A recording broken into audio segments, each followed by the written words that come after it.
We don't need no introduction. We got the red plate here, number 3, Eli Tomac. And this guy doesn't need an introduction. Jay Dungy, the factory Red Bull KTM mechanic of the Eli Tomac.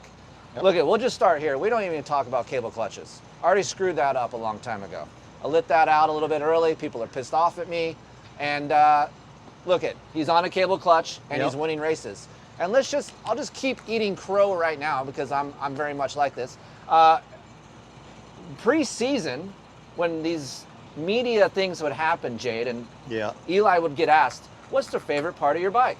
All he kept coming up with was the cockpit. The cockpit. Yeah, he likes the triangle, yeah. And I'm like, uh-oh, something's going on. Because if that's all he could come up with, something is going on. And then guess what?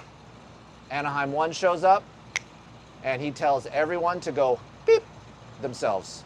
And now we are the red plate holder, undefeated. We're at A2, of course. And how does it feel?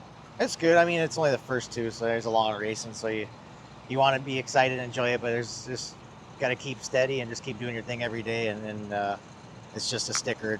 I mean, at the end of the day, it don't mean crap. We just got to keep working our asses off. And, you know, what matters is that round 17 is what we want. So just keep working hard. And then Eli's been in this position, and so has the team. So we just do our thing, and it'll all play out. You've been with a lot of riders. Yep. Where's Eli rank in the, you know? He's up there. He's up there? Yeah, he's up there. The reasons? It's Eli. I mean, look at his track record. Does he joke with you? Yeah, he opens up a little bit. Okay, good. You know, he's probably still a little shy, but I'm probably too much sometimes. But on race day, I know not to be stupid or anything. But I think he's enjoying the team. We have a really relaxed atmosphere, so it's a good place for him. You know, it's very professional. You know, on race days, and I think he enjoys that, and we do too. So, all right, let's just go over this Eli Tomac edition motorcycle. I haven't ridden the factory edition, but that comes with the number 3 as well. So as far as his motor package, look, we all talk about how much Eli loves engines. He loves all the power. Give me all the power, you know. And then the KTM was known to be a very linear, long, easy to ride power. Did you guys have to adjust that for him, or just this is what you got? No, we gave him our base like what the other boys run, and it wasn't bad. It's just he needed more. You know, like I think he's on podcasts say stock, you know, some bone stock bike's too slow for me. So I mean, it's not like it's going to rip your arms off for a normal Joe Potato, but like it's in a usable power. And I think compared to previous models that he's ridden in the past, it's in the right spot. So he gets to it right away, and he's stoked, and then he just lives at that spot while he rides. So. Yeah, it's crazy to me, and just for me watching him, look at you've been around a long time.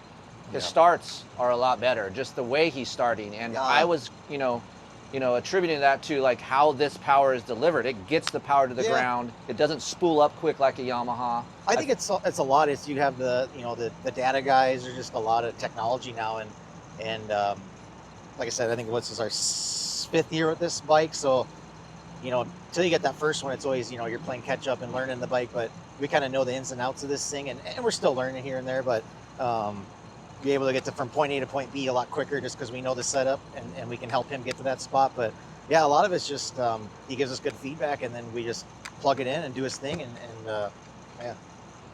we can't end this video we got to talk about the cable clutch a little bit. Look, it's a very unique situation for KTM to go back to a cable clutch. I remember being a part of the KTM R&D group when it was just PDS linkage, and they're like, we're never going to linkage, we're never doing it, and they did it. And now we're here. This is for Eli specifically, but can you give us the process and how it all evolved and what you guys had to do to adapt it to this engine? A lot of it was Austria.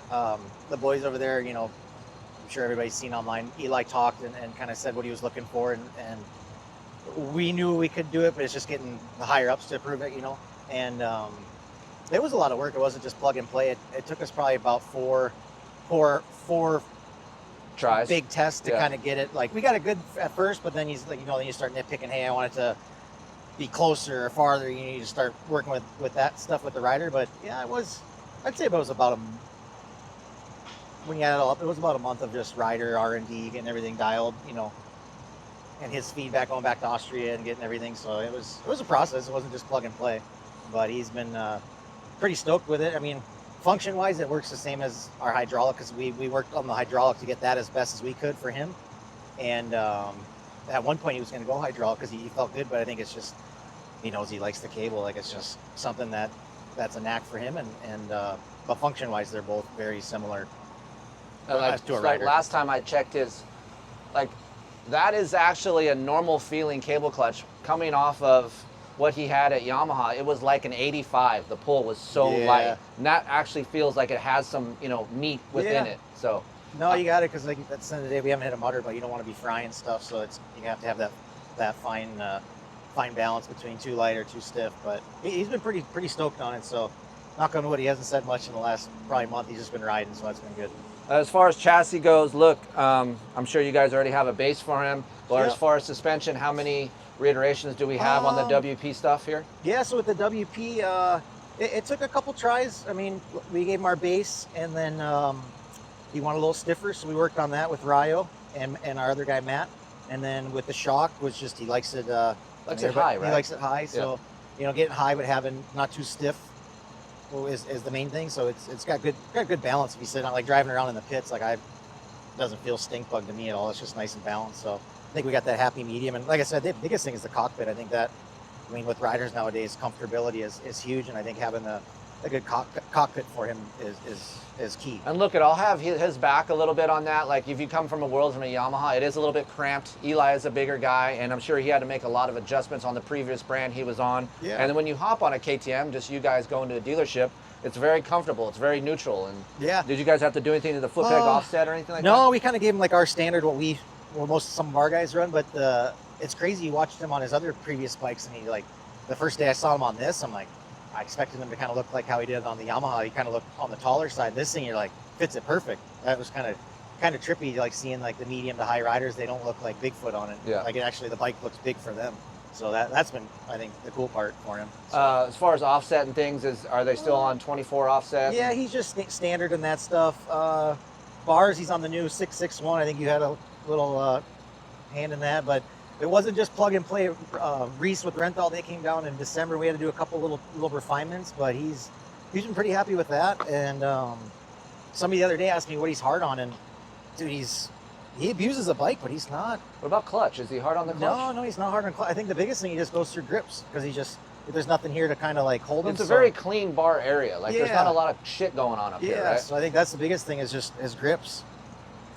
Throttle is really easy, and I've been feeling all these guys' front brakes, and he runs his front brake pretty far in. Yeah, I think he I mean, our brakes are pretty strong, so like AP, he had to go a little bit less aggressive brake because he wants that thing kind of like a very spongy.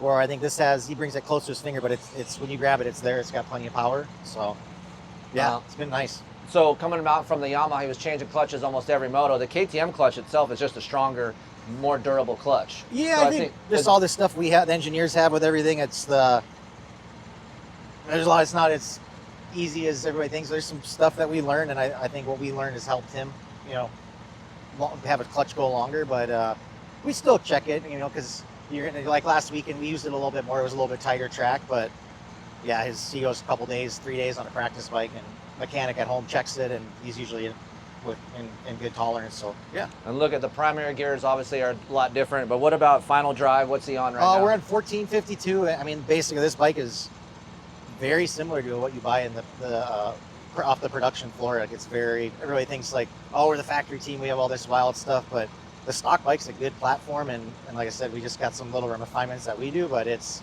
not very far from stock. Not the scoop.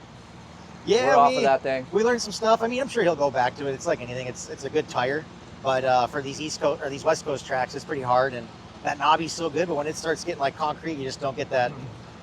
Things that he's changed a little bit from the Yamaha. He's on a 120/80 right here. Well, I think he was always on a 120/80 when they got rid of that spec tire a while back. I think it was like, I thought he was on a 120/90. Well, they're on the.